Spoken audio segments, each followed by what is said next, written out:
Hello friends, welcome to star online channel. இன்றைக்கி நம்ம இந்த வீடியோ எதை பற்றி பார்க்க போகிறோம்னு பார்த்தீங்கன்னா, ஷேர் மார்க்கெட்டில் இன்வெஸ்ட் பண்ணுறவங்க நிறைய பேர் யூஸ் பண்ணக்கூடிய அப்ளிகேஷன் பார்த்தீங்கன்னா ஜெரோதா தான். ஏன் அப்படின்னு பார்த்தீங்கன்னா, ஜெரோதாவில் நீங்கள் டெலிவரியில் ஒரு ஸ்டாக் பை பண்ணி அண்ட் செல் பண்ணுறீங்க அப்படின்னா உங்களுக்கு அதில் ப்ரோக்கரேஜ் சார்ஜ் வராது. ஸோ அதனால தான் நிறைய பேர் ஜெரோதா அப்ளிகேஷன் யூஸ் பண்ணுவாங்க. இன்றைக்கி இந்த வீடியோவில் ப்ராப்பராக ஜெரோதா அப்ளிகேஷனில் ஒரு ஸ்டாக் எப்படி பை பண்ணுறது, அதே மாதிரி எப்படி செல் பண்ணுறது அப்படிங்கிறத பார்க்க போகிறோம். அது மட்டும் இல்லாமல் என்னோடய போர்ட்ஃபோலியோவும் இந்த வீடியோவிலே நான் காட்டுறேன். ஸோ முக்கியமான விஷயம் என்ன அப்படின்னு பார்த்தீங்கன்னா, இந்த வீடியோ ஜஸ்ட் எஜுகேஷன் பர்பஸ்க்காக மட்டும்தான். நான் செபி ரெஜிஸ்டர் அட்வைசர் கிடையாது. ஸோ இந்த ஜெரோதா அப்ளிகேஷனில் எப்படி ஸ்டாக் பை அண்ட் செல் பண்ணுற அப்படிங்கிற ஒரு நாலேஜுக்காக மட்டும்தான் இந்த வீடியோ. நான் இந்த வீடியோவில் காட்டுற எந்த ஒரு ஸ்டாக்குமே நான் பை பண்ணுங்கணும் செல் பண்ணுங்கணும் நான் உங்களுக்கு அட்வைஸ் கொடுக்க போகிறதில்ல. அதே மாதிரி நான் ஹோல்ட் பண்ணி வச்சுருக்க எந்த ஒரு ஸ்டாக்குமே நீங்கள் பை பண்ணணும் கிடையாது. என்னோட இன்வெஸ்ட்மெண்ட் நாலேஜுக்கு ஏற்ற மாதிரி நான் ஸ்டாக் பிக் பண்ணியிருப்பேன். நீங்கள் எதையுமே அதுதான் பெஸ்ட் அப்படின்ட்டு நீங்கள் எடுக்காதீங்க. ஸோ வீடியோ பார்க்குறதுக்கு முன்னாடி நம்ம ஸ்டார் ஆன்லைன் சேனல் எதிர்க்க சப்ஸ்கிரைப் பண்ணுங்க. அப்படியே பக்கத்தில் இருக்க பெல் பட்டன் கிளிக் பண்ணுங்க. அப்போ நான் போடுற இந்த மாதிரி இன்வெஸ்ட்மெண்ட் வீடியோஸ் எல்லாம் உங்களுக்கு நோட்டிஃபிகேஷன் வந்துகிட்டே இருக்கும். ஃபஸ்ட்டில் நீங்கள் ஜெரோதா அப்ளிகேஷன் ஓப்பன் பண்ணோன்னே இன்டர்ஃபேஸ் இந்த மாதிரி தான் இருக்கும். ஃபஸ்ட்டில் நம்ம ஸ்டாக் பை பண்ணுறதுக்கு நம்ம அமௌண்ட் இதில் ஆட் பண்ணணும். கீழே ப்ரொஃபைல் சிம்பிள் இருக்கும், அதில் கிளிக் பண்ணிவிட்டு இதில் உங்களுக்கு ஃபண்ட்ஸ் அப்படிங்கிற ஒரு ஆப்ஷன் இருக்கும். ஸோ இந்த ஃபண்ட்ஸ் ஆப்ஷன் கிளிக் பண்ணிடுங்க. நீங்கள் இந்த ஃபண்ட்ஸ் ஆப்ஷனை கிளிக் பண்ண உடனே உங்கள் டிமேட் அக்கௌண்ட்டில் எவ்வளோ பேலன்ஸ் இருக்குது அப்படிங்கிறது காட்டும். ஸோ நான் இப்போ ஹைட் பண்ணி வச்சுருக்கேன். ஃபஸ்ட் இதில் ஃபண்ட் ஆட் பண்ணணும். ஆட் ஃபண்ட்ஸ் இருக்கும், இதில் கொடுத்துட்டு நீங்கள் எவ்வளோ அமௌண்ட் இதில் ஆட் பண்ண போகிறீங்க அப்படிங்கிறத கொடுக்கணும். நீங்கள் எவ்வளோ ஸ்டாக் பை பண்ண போகிறீங்களோ அதுக்கேற்ற மாதிரி அமௌண்ட் என்டர் பண்ணிடுங்க. என்டர் பண்ணதுக்கப்புறம் நீங்கள் டிமேட்டில் கொடுத்துருக்க பேங்க் அக்கௌண்ட்ஸ் இருக்கும். நான் 2 பேங்க் அக்கௌண்ட் கொடுத்துருக்கேன். எந்த அக்கௌண்ட் அதை செலக்ட் பண்ணிட்டு நீங்கள் கூகுள் பேயா எந்த யூபி ஆப் மூலமாக இதில் அமௌண்ட் லோட் பண்ண போகிறீங்களோ ஆட் பண்ண போகிறீங்களோ அதை செலக்ட் பண்ணிட்டு நீங்கள் ஓகே கொடுத்தீங்கன்னா அந்த யூபி ஆப்புக்கு போகும். அங்கே இருந்து உங்களோட அக்கௌண்ட்டை செலக்ட் பண்ணிவிட்டு உங்களோட யூபிஐ பின் நம்பரை கொடுத்தீங்கன்னா அமௌண்ட் ஆட் ஆயிரும். ஆட் ஆனதுக்கப்புறம் நீங்கள் வந்தீங்கன்னா ஹோம் பேஜில் இந்த மாதிரி இருக்காது. நான் தான் பிளேலிஸ்ட்டில் நிறைய ஸ்டாக்ஸ் ஆட் பண்ணி வச்சுருக்கேன். உங்களுக்கு ப்ளைனாக தான் இருக்கும். இதில் நீங்கள் இப்படி நீங்கள் ஒரு ஸ்டாக்கை பிக் பண்ணலாம். இல்லை டாப்பில் சர்ச் பார் இருக்கும். இதில் உங்களுக்கு பிடிச்ச எந்த கம்பெனியில் இன்வெஸ்ட் பண்ண நினைக்கிறீங்களோ அந்த கம்பெனியை நீங்கள் சர்ச் பண்ணியும் எடுத்துக்கலாம். இல்லைனா நான் வாட்ச் லிஸ்ட் க்ரியேட் பண்ணி வச்சுருக்க மாதிரி இந்த மாதிரி சர்ச் பண்ணி ஒரு கம்பெனியாக நீங்கள் வாட்ச் லிஸ்ட்லேயே ஆட் பண்ணி வச்சுக்கலாம். இப்போ நான் ஒரு கம்பெனியில் ஃபஸ்ட் பை பண்ணுறேன். ஸோ இப்போ கீழே எஸ்பிஐ ஃபண்ட்ஸ் மேனேஜ்மெண்ட் ரீசெண்டாக தான் நமக்கு ஐபிஓ வழியாக நம்ம மார்க்கெட்டில் வந்துச்சு. ஸோ இந்த கம்பெனியில் தான் இப்போ நான் பை பண்ணி காட்ட போகிறேன். எந்த கம்பெனி நீங்கள் பை பண்ண போகிறீங்களோ அதை கிளிக் பண்ணிங்கன்னா இந்த மாதிரி பை செல் அப்படிங்கிற 2 ஆப்ஷன் காட்டும். இதுக்கு கீழே பார்த்தீங்கன்னா இதோட ஃபண்டமெண்டல் டெக்னிக்கல் எல்லாமே இருக்கும். ஸோ ஃபண்டமெண்டல் டெக்னிக்கல் எல்லாம் பார்க்குறதுக்கு நமக்கு நிறைய விஷயங்கள் இருக்குது. அதை பற்றி தெளிவான வீடியோ வேணும்னா சொல்லுங்கள், நான் அடுத்த வீடியோ போஸ்ட் பண்ணுறேன். ஸோ இந்த கம்பெனியோட ஃபண்டமெண்டல் டெக்னிக்கல் இந்த மாதிரிப்பட்ட டீட்டெயில் எல்லாமே இருக்கும். ஸோ எல்லாத்தையும் பாருங்கள். பார்த்து செக் பண்ணி பார்த்துட்டு நீங்கள் இந்த கம்பெனியில் இன்வெஸ்ட் பண்ண போகிறீங்க அப்படின்னா நீங்கள் இதில் பை செல் அப்படிங்கிற இருக்கிறதுல நீங்கள் பை ஆப்ஷன் கிளிக் பண்ணணும். ஸோ நீங்கள் இந்த பை ஆப்ஷன் கொடுத்த உடனே பார்த்தீங்கன்னா உங்களுக்கு நெக்ஸ்ட் பேஜில் இந்த மாதிரி ஒரு இன்டர்ஃபேஸ் ஓப்பன் ஆகும். இதில் டாப்பில் என்எஸ்சி பிஎஸ்சி இருக்கும். என்எஸ்சிக்கும் பிஎஸ்சிக்கும் ரொம்ப டிஃப்ரெண்ட் இருக்காது. ஸ்லைட்டாக ப்ரைஸ் சேஞ்ச் இருக்கும். ஸோ எது வேணுமோ நீங்கள் செலக்ட் பண்ணிக்கோங்க. நான் எப்போவுமே என்எஸ்சியில் தான் பண்ணுவேன். ஸோ நான் என்எஸ்சி செலக்ட் பண்ணிக்கிறேன். அதுக்கப்புறம் கீழே குவான்டிட்டி எத்தனை குவான்டிட்டி வாங்க போகிறீங்க அப்படிங்கிறத கொடுக்கணும். எக்ஸாம்பிளுக்கு நான் ஒரு 5 கொடுக்குறேன். உங்களுக்கு எத்தனை குவான்டிட்டி வாங்கணும்னு நினைக்கிறீங்களோ எத்தனை ஷேர் வாங்கணும்னு நினைக்கிறீங்களோ அதை கொடுத்துங்க. நான் இப்போ 5 கொடுத்துட்டேன். அதுக்கு கீழே பார்த்தீங்கன்னா லிமிட் ஆர்டரா மார்க்கெட் ஆர்டரா அப்படிங்கிறத செலக்ட் பண்ணணும். நீங்கள் மார்க்கெட் அப்படின்னு கொடுத்தீங்கன்னா மார்க்கெட்டில் இப்போது விற்கிறதுக்கு எந்த ரேட்டுக்கு விற்கிறதுக்கு இருக்காங்களோ அந்த ரேட்டுக்கு பை ஆயிரும், கரண்டாக ட்ரேட் ஆகிற ரேட்டுக்கு. இதுவே லிமிட் அப்படின்னு கொடுத்தீங்கன்னா இந்த ப்ரைஸ் வரும்போது எனக்கு பை பண்ணு அப்படின்னு நீங்கள் கொடுக்கலாம். இப்போ நான் 552 ரூபாய்க்கு இது ட்ரேட் ஆகிட்டு இருக்கு. நான் 551 அப்படின்னு 551 வந்தால் எனக்கு பை ஆகணும் அப்படின்னு கொடுக்குறேன். கீழே இந்த 551க்கு 5 குவான்டிட்டிக்கு எவ்வளோ ரூபா வரும் அப்படிங்கிறது கீழே இருக்கும். உங்களுக்கு பேலன்ஸ் எவ்வளோ இருக்குது அப்படிங்கிற டீட்டெயிலும் கீழே காட்டும். எல்லாத்தையும் செக் பண்ணி பாருங்கள். எல்லாத்தையும் செக் பண்ணி பார்த்ததுக்கப்புறம் ஸ்வைப் டு பை அப்படின்ட்டு ஒரு ஸ்வைப் பண்ணுற மாதிரி ஒரு ஆப்ஷன் இருக்கும். அதை ஸ்வைப் பண்ணி விட்ருங்க. இப்போ நம்ம ஆர்டர் ப்ளேஸ் பண்ணிட்டோம். ஆனால் நமக்கு இது இன்னும் எக்ஸிக்யூட் ஆகலை. எதுக்கு பார்த்தீங்கன்னா நீங்கள் கீழே பார்த்தீங்கன்னா ஆர்டர்ஸ் அப்படின்ட்டு இருக்கும். ஆர்டர்ஸ் கிளிக் பண்ணி பார்த்தீங்கன்னா உங்களுக்கு இதில் டாப்பில் ஓப்பன் எக்ஸிக்யூட்டட் அப்படிங்கிற 2 ஆப்ஷன் இருக்கும். இதில் ஓப்பனில் நமக்கு இருக்கும். ஓப்பன்லன்னா நமக்கு இன்னும் இந்த ஆர்டர் எக்ஸிக்யூட் ஆகலை. என்ன காரணம்னா இப்போ கரண்டாக அந்த பார்த்தீங்கன்னா 552 ரூபாய்க்கு அந்த ஷேர் ட்ரேட் ஆகிட்டு இருக்குது. நாம் 551 ரூபாய்க்கு வரும்போது நமக்கு ஆர்டர் எக்ஸிக்யூட் ஆகிற மாதிரி கொடுத்துருந்தோம், பை ஆகிற மாதிரி கொடுத்துருந்தோம். பட் இது வரைக்கும் நமக்கு 551 ரூபாய்க்கு வரல. வரும்போது தான் நமக்கு அது எக்ஸிக்யூட் ஆகும். ஸோ சப்போஸ் நீங்கள் இந்த மாதிரி கொடுத்துட்டீங்க, உங்களுக்கு எக்ஸிக்யூட் ஆகலை அப்படின்னா நீங்கள் எந்த டைம் வேணாலும் அதை மாடிஃபை பண்ணிக்கலாம். இல்லைனா கேன்சல் வேணாலும் எனக்கு வேண்டாம் கேன்சல் பண்ணாலும் பண்ணிக்கலாம். அதுக்கு அதை கிளிக் பண்ணிங்க அப்படின்னா இதில் மாடிஃபை அண்ட் கேன்சல் அப்படிங்கிற 2 ஆப்ஷன் இருக்கும். ஸோ இதில் மாடிஃபை கொடுத்து இப்போது நம்ம சேஞ்ச் பண்ணி பார்க்கலாம். இப்போ நான் 551 ரூபாய்க்கு அதை பை பண்ணுற மாதிரி கொடுத்துருந்தேன். நமக்கு அந்த ப்ரைஸ் இப்போ வரல, அதனால் அது ஹிட் ஆகலை. ஸோ இப்போ நான் எக்ஸாம்பிளுக்கு 552 வந்து கொடுக்குறேன். ஏன்னா 552க்கு தான் அது வந்து இப்போது மார்க்கெட்டில் ட்ரேட் ஆகிட்டு இருக்கு. 552 கொடுத்த உடனே பாருங்கள் நமக்கு எக்ஸிக்யூட் ஆகிட்டு டாப்பில் பாருங்கள் ஓப்பனில் இருந்து எக்ஸிக்யூட்டுக்கு போயிடுச்சு. ரெண்டாவது இருக்க எக்ஸிக்யூட்டில் காட்டுது. இப்போ நமக்கு வந்து நம்ம இடத்த ஆர்டர் வந்து எக்ஸிக்யூட் ஆயிடுச்சு.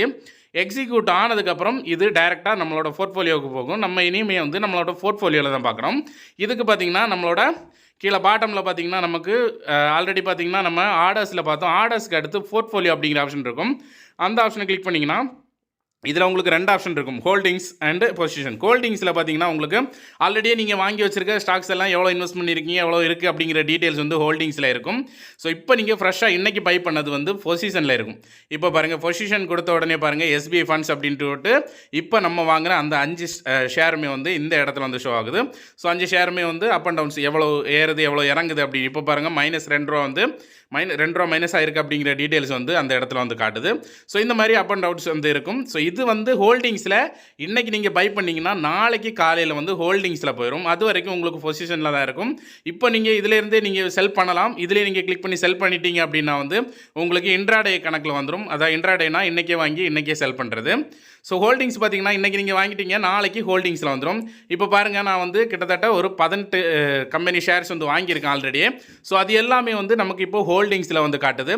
ஹோல்டிங்ஸில் வந்ததுக்கப்புறம் டாப்பில் நீங்கள் எவ்வளோ இன்வெஸ்ட் பண்ணியிருக்கீங்க, எவ்வளோ வந்திருக்கு அப்படிங்கிற டீட்டெயில்ஸ் இருக்கும். எனக்கு பாருங்கள் நான் 5,20,000 சம்திங் வந்து இன்வெஸ்ட் பண்ணியிருக்கேன். 5,33,000 சம்திங் ரூபா வந்து இருக்குது. டோட்டலாக என்னோட ப்ராஃபிட் பார்த்தீங்கன்னா 13,790 அப்படிங்கிறது இருக்குது. அதுக்கு கீழே என்னென்ன கம்பெனிஸ் இன்வெஸ்ட் பண்ணியிருக்கீங்க, அதில் எவ்வளோ இன்வெஸ்ட் பண்ணியிருக்கீங்க, எவ்வளோ ரிட்டர்ன்ஸ் வந்திருக்கு அப்படிங்கிற டீட்டெயில்ஸ் எல்லாமே வந்து இந்த இடத்துல வந்து உங்களுக்கு ஷோ ஆகும். இந்த மாதிரி உங்களுக்கு நீங்கள் ஒரு கம்பெனியாக பை பண்ணி வர உங்களுக்கு நீங்கள் பை பண்ணதோட அடுத்த நாள் வந்து இந்த மாதிரி போர்ட்ஃபோலியோவில் வந்து ஷோ ஆயிரும். ஸோ இப்படி தான் உங்களுக்கு ஒரு ஷேரை வந்து நீங்கள் ஒரு கம்பெனி வந்து ஷேரை வந்து நீங்கள் பை பண்ணுறீங்க அப்படின்னா பை பண்ணதுக்கப்புறம் இந்த மாதிரி தான் உங்களுக்கு ப்ராசஸ் இருக்கும். ஸோ இப்போ நீங்கள் நினச்ச ப்ராஃபிட் வந்து கிடச்சிருச்சு. அப்போ நீங்கள் விற்கணும் அப்படின்னா டேரெக்டாக நீங்கள் இந்த போர்ட்ஃபோலியோ பேஜுக்கு வரணும். வந்துட்டு இதில் ஒரு ஸ்டாக்கை நீங்கள் செலக்ட் பண்ணணும். நான் இப்போ ஃபஸ்ட்டாக இருக்க ஒரு ஸ்டாக்கை வந்து செலக்ட் பண்ணுறேன். செலக்ட் பண்ணதுமே இதில் நீங்கள் இன்னும் ஆட் பண்ண போகிறீங்களா, எக்ஸிட் அதாவது விற்க போகிறீங்களான்னு கேட்கும். நம்ம இதில் இப்போ விற்க போகிறோம், எக்ஸிட் அப்படிங்கிறத கொடுத்துடலாம். எக்ஸிட் கொடுத்ததும் ஏற்கனவே வந்த மாதிரி தான் டாப்பில் என்எஸ்சி பிஎஸ்சி இருக்கும். ஸோ எது வேணுமோ அதை செலக்ட் பண்ணிக்கலாம். செலக்ட் பண்ணது எத்தனை குவான்டிட்டி நம்மக்கிட்ட இப்போது 55 குவான்டிட்டி இதில் இருக்குது. ஸோ இதில் எத்தனை குவான்டிட்டி விற்கணும்னாலும் மொத்தமாக விற்கனாலும் விற்கலாம், குறிப்பிட்ட ஒரு குவான்டிட்டியை கொடுத்து விற்கலாம். நான் இப்போ 10 குவான்டிட்டி அப்படின்னு கொடுத்துட்டேன். இதுலேயும் பார்த்தீங்கன்னா உங்களுக்கு இந்த இப்போ கரண்ட்டாக மார்க்கெட்டில் ஓடுற அந்த ரேட்டுக்கும் வந்து விற்கலாம். இல்லை எனக்கு இதை விட அதிகமாக போனதுக்கப்புறம் விற்றுக்கூட அப்படின்னாலும் அந்த ரேட்டை வந்து ஃபிக்ஸ் பண்ணிங்கன்னா அந்த ரேட் வரும்போது நமக்கு வந்து செல் ஆகிடும். இந்த மாதிரியும் நீங்கள் செல் பண்ணலாம். இன்னொரு மெத்தடாகவும் செல் பண்ணலாம். அதாவது நமக்கு ஒரு 10,000 வந்து நீங்கள் இன்வெஸ்ட் பண்ணியிருக்கீங்க, அது வந்து 15,000 ஆயிருக்கு. ஒருவேளை இது கீழே போயிடும் அப்படின்னு உங்களுக்கு ஒரு டவுட் வந்துச்சுன்னா ஸ்டாப் லாஸ் போடலாம். இதை கீழே ஸ்க்ரோல் பண்ணிட்டு கீழே ஸ்டாப் லாஸ் அப்படின்னு கொடுத்தீங்கன்னா இந்த இடத்துல ஸ்டாப் லாஸ் எனேபிள் பண்ணிவிட்டு எந்த ரேட்டுக்கு இப்போ வந்து 462 ரூபா இந்த ரேட்டில் வந்து இருக்குது. ஸோ இதுவே 460 கீழே போனால் எனக்கு செல் பண்ணிடணும், இறங்கி போகுது அப்படின்னு நீங்கள் நினச்சிங்கன்னா இந்த இடத்துல லிமிட்டில் 462 அப்படிங்கிறது வந்து கொடுத்துங்க. 462 வரும்போது எனக்கு செல் ஆகிடணும், அதுக்கு கீழே எனக்கு போயிடக்கூடாது அப்படின்னு நினச்சிங்கன்னா இந்த மாதிரி ஸ்டாப் லாஸும் வந்து நீங்கள் செட் பண்ணிக்கலாம். லிமிட்டில் 462 கொடுத்துட்டு டியர் ப்ரைஸில் 462 10.10 இந்த மாதிரி ஏதாவது கொடுங்க.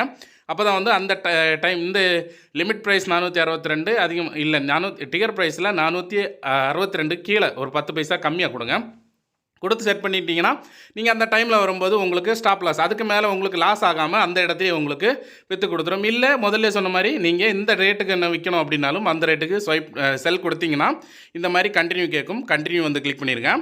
கண்டினியூ கிளிக் பண்ணிங்கன்னா உங்களுக்கு இந்த மாதிரி திரும்பவும் கண்டினியூ டு சிடிஎஸ்எல் விற்கும்போது தான் நமக்கு இந்த மாதிரி டிபின் கேட்கும். டிபின் பார்த்தீங்கன்னா நீங்கள் இந்த ஜெரோதால் அக்கௌண்ட் ஓப்பன் பண்ணும்போது ஒரு டிபின் வந்து உங்களுக்கு மெசேஜ் வந்திருக்கும். அந்த டிபின் தான் மறந்துருச்சு அப்படின்னா கீழே கிளிக் ஹேர் டு ஜென்ரேட் பின் அப்படிங்கிற ஆப்ஷன் இருக்கும். இதில் கிளிக் பண்ணி உங்களோட டிமேட் டீட்டெயில்ஸ் கொடுத்தீங்கன்னா திரும்பவும் உங்களோட டிபின் வந்து உங்களோட மெயிலுக்கு அனுப்புவாங்க. அந்த டிபின் எடுத்து இதில் என்டர் பண்ணணும். ஸோ மறந்துட்டிங்கன்னா அந்த மாதிரி பண்ணணும். இல்லை அப்படின்னா இதில் டிபின் டேரெக்டாக நீங்கள் உங்களுக்கு ஞாபகம் இருக்குன்னா அதையே என்டர் பண்ணி நீங்கள் ஓகே கொடுத்தீங்கன்னா வித்தின் செகண்ட்லேயே வந்து செல் ஆயிரும். செல் ஆனதுக்கப்புறம் இந்த அமௌண்ட் வந்து எங்கே வரும்னு பார்த்தீங்கன்னா நீங்கள் உங்களோட ஹோம் பேஜ் வந்துட்டு கீழே நம்ம ஏற்கனவே நம்மளோட ப்ரொஃபைல் ஐக்கான் கிளிக் பண்ணி போன மாதிரி அதை கிளிக் பண்ணிட்டு ஃபண்ட்ஸ் ஆப்ஷனை கிளிக் பண்ணிங்கன்னா இங்கே வந்து இந்த அமௌண்ட் வந்து ஷோ ஆகும்.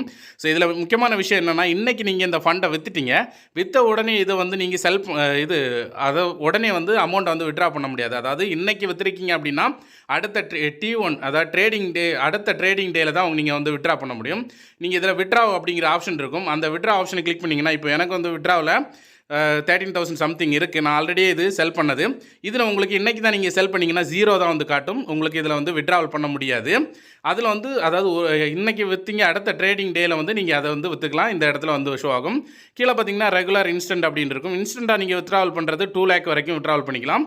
கீழே எவ்வளோ அமௌண்ட் வித்ட்ரா பண்ணணுமோ அந்த அமௌண்ட்டை என்டர் பண்ணி நீங்கள் கண்டினியூ கொடுத்தா போதும். கண்டினியூ கொடுத்தீங்கன்னா நீங்கள் டிமேட் அக்கௌண்ட்டில் எந்த பேங்க் அக்கௌண்ட்லாம் வச்சிருக்கீங்களோ அதெல்லாம் ஷோ ஆகும். ஸோ நீங்கள் ஃபஸ்ட்டுனா நீங்கள் ஒரு அக்கௌண்ட் தான் ஆட் பண்ணியிருப்பீங்க, அந்த அக்கௌண்ட் இருக்கும். நான் 2 அக்கௌண்ட் ஆட் பண்ணி வச்சிருக்கேன். இதில் எந்த அக்கௌண்ட்டில் எனக்கு அமௌண்ட்டு வித்ட்ராவல் ஆகணும் அப்படின்னு இருக்கோ அந்த அக்கௌண்ட்டை நான் செலக்ட் பண்ணிட்டு கன்ஃபார்ம் கொடுத்தேன்னா இன்ஸ்டன்ட் வித்ட்ராவல் கொடுத்தேன் அப்படின்னா வித்தின் செகண்ட்லேயே எனக்கு அந்த அமௌண்ட் வந்து என்னோட பேங்க் அக்கௌண்ட்டில் வந்து கிரெடிட் ஆயிரும். ஸோ அவ்வளோதாங்க. இந்த வீடியோவில் ஜெரோதால எப்படி வந்து ப்ராப்பராக ஒரு ஷேரை வந்து பை பண்ணுறது, அதே மாதிரி எப்படி செல் பண்ணுறது அப்படிங்கிறத சொல்லியிருந்தேன். அது மட்டும் இல்லாமல் என்னோட வந்து போர்ட்ஃபோலியோவும் நான் இதில் வந்து உங்களுக்கு ஷேர் பண்ணியிருந்தேன். இதில் முக்கியமான விஷயம் என்ன அப்படின்னா, வீடியோ ரொம்ப லென்த்தாக போகும் அப்படிங்கிறதுக்காக தான் நான் வந்து கொஞ்சம் குயிக்காக பேசியிருப்பேன். இதில் ஏதாவது உங்களுக்கு புரியலை, ஏதாவது தெரியல அப்படின்னா கீழே கமெண்ட் செக்ஷனில் கேளுங்க. இந்த வீடியோ பிடிச்சிருந்தா லைக் பண்ணுங்கள், ஷேர் பண்ணி கமெண்ட் பண்ணுங்கள். மறக்காம நம்ம ஸ்டார் ஆன்லைன் சேனலை சப்ஸ்கிரைப் பண்ணுங்கள். அதே மாதிரி ஜெரோதால உங்களுக்கு அக்கௌண்ட் ஓப்பன் பண்ணணும் அப்படின்னாலும் அதுக்கான வீடியோ நம்ம சேனலில் இருக்குது. கீழே கமெண்டில் கொடுக்குறேன், கிளிக் பண்ணி பாருங்கள். Thank you.